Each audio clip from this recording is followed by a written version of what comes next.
maaaring Biblia rin ang binabasa. Pero kapatid na William, ano ang naging problema ng iba kaya nahuhulog pa rin sa aral at utos ng tao ang kanilang nasusunod? Ano bang mahigpit na bilin ng mga apostol tungkol sa mga katotohanang salita ng Diyos na nakasulat sa Biblia? Ganito po sabi ng Apostol Pablo pa rin po. Pakinggan natin mga ginigiliw po naming taga-subaybay ang pahayag po niya na aming pong babasahin sa aklat ng unang Korinto dito po sa 4 ang talata ay 6. Pakinggan po natin.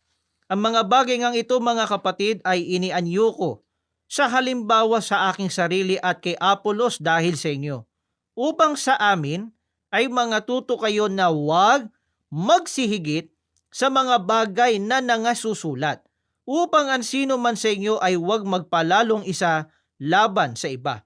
Noon pa po, ibinabala na ng Apostol Pablo na huwag silang magsihigit sa mga bagay na nangasusulat. Kaya kung ano lang ang nakasulat sa Biblia, Opo. yun ang dapat gawin. Yun ang dapat sundin ng tao, di ba? Opo. Ano ba sama kapag ka humigit sa nakasulat? Ang sabi po ni Apostol Pablo, upang ang sino man sa inyo ay huwag magpalalo ang isa laban sa iba. Yun, kapag ka humigit na sa nakasulat, yun nga, nahuhulog na sa kapalaluan Opo. na isang kasamaan o kasalanan.